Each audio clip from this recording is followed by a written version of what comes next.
23 नवंबर को प्रबोधिनी एकादशी है। देव प्रबोधिनी श्री हरि उत्थान एकादशी। सब देवता 4 महीने चातुर्मास में विश्राम करते हैं, स्वयं भगवान भी विश्राम करते हैं। कथा सब जानते हैं।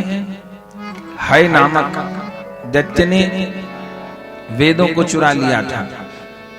ब्रह्मा जी को नींद आ गई, ब्रह्मा जी के मुख से वेद बाहर आ गए। हय नामक दैत्य ताक में बैठा था, वेदों को चुरा ले गया। तो 4 माह तक वेद उस दैत्य के पास रहे। तो देवता निष्क्रिय हो गए, क्योंकि वेद भगवान का स्वरूप है। उन्हीं से देवताओं की आराधना है, उन्हीं से देवताओं का बल है। फिर 4 महीने पश्चात भगवान ने प्रबोधिनी एकादशी को उस दैत्य का उद्धार किया और वेदों की पुनर्स्थापना की। तो ये जो 4 महीने हैं, माने आषाढ़ मास में शुक्ल पक्ष की एकादशी, गुरु पूर्णिमा से पहले जो एकादशी आती है उसको क्या कहते हैं? उसको हरि शयनी एकादशी कहते हैं। और अब जो एकादशी आएंगी इनको क्या कहते हैं? इनको हरि उत्थान अथवा देव प्रबोधिनी, और सरल भाषा में बोला जाता है देव उठानी। पर कुछ लोग कहने लग जाते हैं देव उठावनी। तो भैया उठावनी तो आदमी की मरने के बाद होती है, देव उठावनी नहीं होती। देव प्रबोधिनी या लोक भाषा में देव उठानी, उठावनी नहीं, इसलिए गलत शब्द नहीं बोलना चाहिए। ऐसे जो शास्त्र का नाम है वो श्री हरि उत्थान। भगवान उस दिन उत्थान को माने जगते हैं। तो ये 23 तारीख की एकादशी है। और दूसरी क्या महिमा है कि इसी दिन ही तुलसी शालिग्राम जी का विवाह हुआ है। भांडीर वन में ब्रह्मा जी ने श्री राधा कृष्ण का विवाह कराया है, और तुलसी शालिग्राम जी का विवाह भी देव प्रबोधिनी एकादशी को हुआ है। तो इस दिन का बड़ा महत्व है। ऐसे तो जो मंगला की सेवा अपने वैष्णव कर रहे हैं दामोदर मास में, तो प्रतिदिन ही ठाकुर जी को मंगला करा ही रहे हैं। उस दिन और विशेष रूप से मंगला करानी चाहिए। विशेष रूप से क्या, पद तो रोज गा ही रहे हैं। उस दिन और ठाकुर जी को उठाने के समय में शंखनाद करिए, घंटा नाद करिए, ताली बजाइए, 1-2 और पद गा लीजिए। सखियन दो जाए जगाए, ये तो गाते ही हैं। और जागो मेरे वंशी वारे, जागो नंद दुलारे, बड़े बड़े पद हैं। उत्तिष्ठ उत्तिष्ठ गोविंद, ऐसा कहकर के भगवान को उठाना चाहिए। तो ठाकुर जी को सवेरे उत्थापन कराएं। ऐसे अपनी उपासना में ठाकुर जी कोई 4 महीने के लिए सोते हैं, ये भावना नहीं है। लेकिन पुराणों की मान्यताओं को, पुराणों की आज्ञा को दरकिनार नहीं किया जाता, क्योंकि जो शास्त्र अनुमोदित उपासना नहीं है वो उत्पात कही जाती है। इसलिए पुराणों का सम्मान करते हुए उपासना होती है, मनमुखी नहीं होती। उपासना गुरुमुखी और ग्रंथमुखी होती है। तो उत्थापन कराइए। और उस दिन फिर ठाकुर जी को माने 23 नवंबर हरि उत्थान एकादशी को पंचामृत कराइए प्रभु को। और क्या करिए, ठाकुर जी को सेहरा धारण कराइए। मुकुट आदि लगा करके मोती की लड़ी से सेहरा बना सकते हैं, पुष्पों से सेहरा बना सकते हैं। ठाकुर जी को सेहरा धारण कराइए। उस दिन विवाह का दिन है। घर में शालिग्राम जी हैं तो उनका भी पंचामृत स्नान करके उनका सुंदर श्रृंगार करिए। फिर भोग आदि धर दिए और फिर जो है आप श्रृंगार करिए। फिर क्या करना है, फिर सबको ही उस दिन, ऐसा नहीं जो तुलसी शालिग्राम जी विवाह का मनोरथ कर रहे हैं वही करेंगे, बाकी नहीं करेंगे। अपने यहाँ तो हर वर्ष मनोरथ होता है। इस बार 3 जगह उत्सव होंगे देव प्रबोधिनी को। गिरिराज जी में कथा चल रही है, तो वहां पर दोपहर में मंडप ठाकुर जी का लगेगा, तुलसी शालिग्राम जी विराजमान होंगे। तो गिरिराज जी में उत्सव होगा। वृंदावन में भी वैष्णवों के द्वारा तुलसी शालिग्राम जी के विवाह का मनोरथ होगा। मंडप विराजमान होंगे, तुलसी शालिग्राम जी विराजमान होंगे, अखंड नाम होगा, दीपदान होगा। और गाजियाबाद में विशेष रूप से उत्सव देव प्रबोधिनी का होगा। तुलसी शालिग्राम जी का विधिवत विवाह, उत्सव, बारात, भामरी सब काम होगा। तो उन उत्सवों का प्रसारण भी सीधा आएगा यूट्यूब चैनल पर, तो उसका भी सुख आप लीजिए। और सब लोग अपने घर में मंडप बनाइए। मंडप कैसे बनाते हैं, क्योंकि फिर कमेंट होते हैं, उस पर लगातार प्रश्न आते हैं कि ये बात नहीं बताई, ये बात नहीं बताई। तो सोच सोच के जितना बता सकते हैं उतनी कोशिश करते हैं। मंडप कैसे बनाते हैं, बहुत सरल है। 4 गन्ने ले आइए। पहले जहां पर भी आपको मंडप बनाना है वहां आप पोता लगा दीजिए और 4 गन्ने ले आइए। 4 गन्ने का जो ऊपर पत्ते वाला हिस्सा होता है उसको ऊपर कलावे से बांध दीजिए, पत्ते वाला हिस्सा, नीचे वाला खुला छोड़ दीजिए और चारों गन्नों को 4 दिशा में फैला दीजिए। ठाकुर जी को इस प्रकार बिठाना है कि पूर्व की ओर मुख रहे प्रभु का। ऐसे ईशान कोण में बनाइए तो बहुत अच्छा है मंडप। तो 4 आपने गन्ना लगा दिए। अब क्या करिए, अब जो बीच वाला स्थान है उसको हल्दी से माड़िए। माड़िए माने रंगोली बना लीजिए। और कर सकते हैं तो चारों कोने पर शंख चक्र गदा पद्म के चिन्ह बना लीजिए, माड़ लीजिए हल्दी से। फिर बीच में 2 चौकी विराजमान करिए, वहां पर वस्त्र बिछा लीजिए। अब एक चौकी पर शालिग्राम जी विराजमान होंगे, दूसरे पर तुलसी जी विराजमान होंगे। अभी विवाह नहीं हुआ है तो तुलसी जी दाईं ओर होंगी, बाईं ओर नहीं होंगी। बाईं ओर बाद में होंगी विवाह के बाद। तो दाईं ओर तुलसी जी करिए अभी, और दूसरी ओर ठाकुर जी को करिए, शालिग्राम जी को करिए। और क्या करिए, चारों जो खंबे हैं मंडप के वहां जल के कलश भर के रख लीजिए 4। अब इसमें से जितना हो जाए, पूरी बात बता देते हैं, जितना प्रतिशत हो सके उतना कर लीजिए। उन कलश के ऊपर दीपक रखिए। उस दीपक में भी 4 खुंटे दीपक हों, 4 बत्ती वाले दीपक हो तो वो लगाइए। ये तैयारी करिए। तैयारी दोपहर में ही कर लीजिए और फिर जो विवाह आदि का क्रम है वो संध्या समय कर सकते हैं। तो ये सब मंडप की तैयारी हो गई। अब तुलसी शालिग्राम जी का श्रृंगार करिए। तुलसी जी की जो नवधा भक्ति बताई हुई है उसी प्रकार करिए। पहले उनको प्रणाम करिए, फिर 5 बार जल से स्नान कराइए, उनके मूल में रोली से तिलक करिए। एकादशी है तो चावल का प्रयोग मत करिएगा, तिल का प्रयोग करिएगा। तिल छोड़िए, उनको सुंदर साड़ी पहनाइए और सब श्रृंगार उनको करिए। जो सुहाग का सब श्रृंगार होता है वो सब करिए, जो भी आप जुटा सकते हैं। चूड़ी, कंगन, काजल, कंघी, तेल, इत्र इत्यादि सब वो उनको श्रृंगार धारण करा दीजिए। और फिर दाईं तरफ शालिग्राम भगवान के तुलसी जी को विराजमान कर दीजिए, बाईं ओर शालिग्राम जी, अथवा अपने घर के ठाकुर जी भी विराजमान कर सकते हैं। अब क्या करिए, अब पूजा करिए।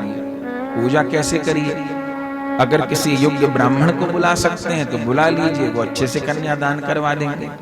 बोले वो तो संभव नहीं है तो फिर अपने द्वारा करिए, विराजमान करके अब आप पूजन करिए। पूजन करके शालिग्राम जी को गोद में लेकर के अगर बाहर जा सकते हैं तो बाहर, वरना घर में जो भी घर के 2-4 लोग हैं ठाकुर जी की बारात निकालिए। माने पहले पूजन हो जाएगा, शालिग्राम जी का तिलक हो जाएगा, फिर घर में ही थोड़ा अपने बच्चे हैं, घर परिवार के जो लोग हैं, ताली बजा के कीर्तन करते हुए निताई गो राधे श्याम, हरे कृष्ण हरे राम, जय तुलसी जय शालिग्राम, जय जय श्री वृंदावन, ऐसे करते हुए कीर्तन करके 2, 4, 5, 10, 20 मिनट, घंटा, 2 घंटा जितना समय है आप बारात निकालिए। फिर शालिग्राम जी को विराजमान कर दीजिए। इसके बाद में जब बारात आ जाएगी तब फिर भोग रखा जाएगा कि ठाकुर जी चल के आए हैं। भोग रखिए प्रभु को कुछ फलाहार का, एकादशी है उसमें, फिर आचमन करवा लीजिए। इसके बाद में अब तिलक करिए फिर से विवाह का, दोनों को तिलक होगा, पहले शालिग्राम जी को फिर तुलसी जी को। फिर इसके बाद में जो भी अगर ब्राह्मण बुला लिए हैं तो वो कन्यादान करवा देंगे, अथवा फिर आप स्वयं ही कर ले। एक हाथ में पान का पत्ता ले लीजिए, उसमें फूल अक्षत तो नहीं रखेंगे, तिल रख लीजिए, कुछ राशि दक्षिणा रख लीजिए, और मंत्र ना आते हो तो सीधे सीधे संकल्प कर लीजिए। न तो संकल्प की विधि अलग से दी हुई है YouTube पर, उसको निकाल लीजिएगा, न तो सीधे सीधे जो आपकी भाषा है, पंजाबी, डोगरी और कौन सी हिंदी, जो भी आपकी यहाँ की भाषा है वो बोल लीजिए, और जो जहाँ है वहाँ की भाषा बोल लीजिए। ठाकुर सबरी भाषा समझते हैं। क्या कहना है? पहले अपना नाम लीजिए, जो आपका नाम है, अपना शरीर का गोत्र, वैष्णवों का अच्युत गोत्र होता है, साथ में अच्युत गोत्र भी बोल लीजिए। और फिर आज की जो तिथि है उस तिथि को बोल लीजिए। आज प्रबोधिनी एकादशी की पावन तिथि पर श्री तुलसी जी का अपने गुरुदेव की साक्षी में, माता पिता की साक्षी में, गुरुजनों की साक्षी में मैं श्री तुलसी जी का कन्यादान श्री शालिग्राम भगवान के प्रति कर रहा हूं। ऐसे सीधे सीधे शब्द बोल लीजिए, नहीं आता मंत्र कोई बोल। और फिर वो जो संकल्प है वो शालिग्राम भगवान के निकट चढ़ा दीजिए। फिर इसके बाद क्या करिए? कन्यादान करके फिर गठजोड़ करिए। एक नीली चुन्नी रखिए, एक पीली चुन्नी रखिए। पीली जो चुनरी है वो श्री जी की ओर रहेगी, नीली जो है वो ठाकुर जी की ओर रहेगी, और फिर बाद में पलट जाएगी। फिर उसमें आप गठजोड़ करिए। गठजोड़ में क्या बांधिए? चांदी का सिक्का है, नहीं तो सीधा 1 रुपया का सिक्का बांध सकते हैं। एक हल्दी की गांठ बांध लीजिए, एक पुंगी फल जिसको सुपारी कहते हैं वो ले लीजिए, लौंग इलायची ले लीजिए, गांठ बांध लीजिए। ठीक, अब जो है गठजोड़ करवा दिया। नीला पटका ठाकुर जी की ओर कर दीजिए, पीला उनकी ओर कर दीजिए, या बदल भी सकते हैं। नीलांबर श्री जी धारण करते हैं तो नीला उनकी ओर धारण कर दीजिए। अगर नीला पटका ठाकुर जी की ओर धारण है तो उसका अर्थ यह है कि नील वर्ण श्याम सुंदर है, पीत वर्ण राधिका। और यदि उल्टा हो गया तो भी घबराहट नहीं। तो ये अर्थ है कि नीला वस्त्र राधा रानी धारण करती हैं, पीतांबर ठाकुर जी धारण करते, दोनों तरीके से ठीक। गठजोड़ कराइए। अब क्या करिए? अब घर में यदि पति पत्नी हैं तो तुलसी जी को गोद में ले लें, धर्म पत्नी, और शालिग्राम भगवान को ले लें, उसके पति देवता। तो एक बार तो आपकी भावरी पड़ चुकी है जब आपका ब्याह हुआ होगा। अगर उसमें कमी रह गई होगी तो प्रबोधिनी को दोबारा पड़ जाएंगे, कोई समस्या की बात नहीं। तो गोद में आप ले लीजिए और फिर एक यज्ञ कुंड में अग्नि जोड़ लीजिए। लकड़ी नहीं है तो केवल कपूर जोड़ लीजिए। कपूर से अग्नि जोड़ी, 5 बार घी की केवल आहुति दीजिए अपने गुरु मंत्र से। अपने यहाँ जो वैष्णव हैं गोपाल मंत्र, राधा मंत्र में दीक्षित हैं, तो उनसे 5 बार आहुति दे दीजिए। और नहीं तो केवल महामंत्र से, उपदेश मंत्र से भी दे सकते हैं, तो 5 बार। उसके बाद फिर एक माला गुरु मंत्र की, माने गोपाल मंत्र की एक माला से 108 बार घृत से आहुति दे दीजिए। कपूर या थोड़ी लकड़ी आदि जो आपको रखनी है। अग्नि प्रज्वलित हो गई। अब ले लीजिए गोद में 7 फेरे होने हैं, अदल बदल के फेरे बिरिया 7 हैं। तो 4 बार में तो शालिग्राम आगे रहेंगे, पति देवता आगे रहेंगे, देवी पीछे रहेगी, और 5वीं भामरी से देवी आगे रहेगी, देवता पीछे रहेंगे। ठीक, तो 4 में शालिग्राम जी आगे रहेंगे, तुलसी जी पीछे रहेंगी। फिर 5वीं, 6ठी और 7वीं भामरी में तुलसी जी आगे रहेंगी, पलटना होगा, और ठाकुर जी शालिग्राम जी पीछे रहेंगे। तो सुंदर भामरी दे लीजिए, नाम कीर्तन करते रहिए साथ में। ठीक, और अब विराजमान करिए। अब कैसे विराजमान करें? अब ब्याह हो गया, अब दाईं ओर नहीं विराजमान हो, अब बाईं ओर हो। अब शालिग्राम भगवान के बाईं ओर तुलसी जी आ जाएंगे। गठजोड़ बंधा रहेगा। ठीक है, गठजोड़ बंधा रहेगा। और अब आप कहेंगे मंडप छोटा है, अंदर तो नहीं घूम पाएंगे, तो बाहर से घूमिए, कोई बात नहीं लेकर के। कोई ये कहेगा जी हम तो अकेले ही हैं, कोई माता बहन ऐसी हैं, हम अकेले ही हैं, तो हम कैसे करें? तो कोई बात नहीं, छोटी तुलसी जी रखिए, छोटा शाल, वहां बैठ जाइए और बैठ के घुमाते रहिए दोनों हाथ से। छोटा दीपक जोड़ लीजिए एकदम, उन्हीं के चारों ओर घुमाते रहिए उनको अपने से। और कोई नहीं तो अकेले दोनों को गोद में लेके परिक्रमा भी करवाई जा सकती है, कोई समस्या नहीं। अब बाईं ओर तुलसी जी आ जाएंगी। फिर भांवरी कराने के बाद में अब फिर भोग लगाइए। ठाकुर जी 2 कदम चलते हैं तो भोग लगता है, उसको कहते हैं श्रम भोग। तो भोग रखिए। अब भोग रखने के बाद फिर आरती कर दीजिए और एक अखंड दीप ऐसा रखिए, जैसे दीपावली को एक अखंड दीप रखते हैं ना, ऐसे देव प्रबोधिनी को भी अखंड दीप रखते हैं। आप जानते हैं जिस दिन हम लोग दिवाली मनाते हैं, हम आप लोग, उस दिन देवताओं ने नहीं मनाई, क्योंकि देवता तो सोए थे।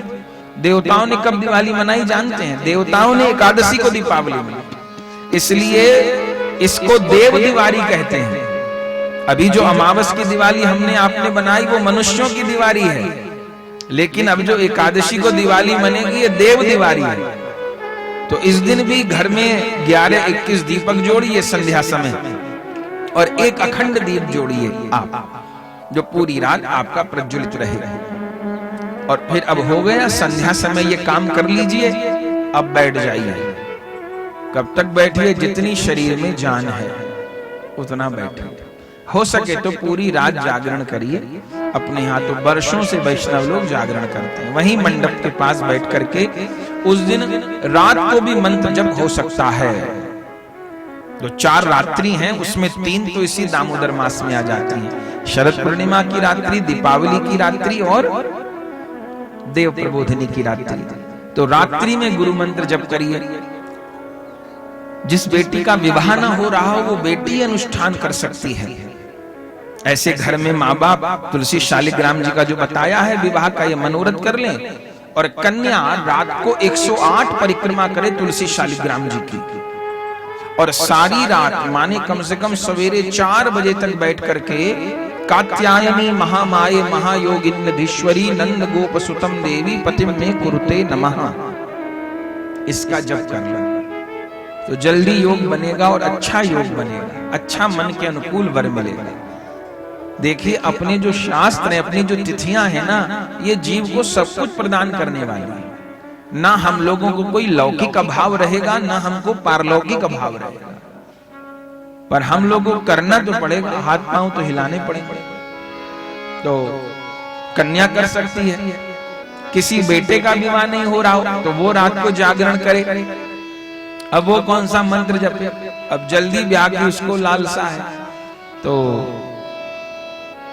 दुर्गा सप्तशती का बड़ा प्रसिद्ध मंत्र है, पत्नी मनोरमाम देही मनोवृत्तानुसारिणीं तारिणीं दुर्ग संसार सागरस्य कुलोद्भवां। पत्नी मनोरमाम देही, मुझको हे जगदम्बा आप ऐसी धर्म पत्नी प्रदान कीजिए, पत्नी मनोरमाम देही मनोवृत्तानुसारिणी, जो मेरे मन के अनुकूल हो, और तारिणीं दुर्ग संसार, संसार सागर से मुझको पार करने वाली हो, जिसके साथ में मैं बहुत सागर पार कर सकूं। तारिणीं दुर्ग संसार सागरस्य कुलोद्भवा। तो इस मंत्र का फिर वो पूरी रात बैठ करके, जिस लड़की का विवाह नहीं हो रहा है वो भी कर सकता है। तो सवेरे तक मंडप भी विराजमान नहीं, 4 बजे तक का तो जागरण करना चाहिए। फिर उसके बाद अगर आपके घर के ही तुलसी और घर के ही शालिग्राम जी हैं तो ठाकुर जी वहीं रह जाएंगे। और मनोरथ कर रहे हैं आप कि नहीं गुरु जी आचार्य जी को बुलाकर, तो फिर दान दहेज के साथ में तुलसी जी विदा हो जाएंगे शालिग्राम भगवान के साथ। ऐसे तो फिर सवेरे तक, फिर सवेरे अगले दिन मंडप जो है वो मंगल होंगे, उसके पहले नहीं होते। रात भर ठाकुर जी मंडप में विराजते हैं और जितना जहां तक संभव हो जागना चाहिए, अखंड दीप जुड़े। मानो घर में 4 प्राणी है, चारों नहीं जाग पा रहे तो एक एक करके जाग लीजिए। कोई 2-3 घंटा जागे, फिर दूसरा 2-3 घंटा जागे, फिर तीसरा जागे। तो ये बात हो गई हमारी प्रबोधिनी एकादशी। ठीक, तो प्रबोधिनी एकादशी का उत्सव सब लोग मनाइए।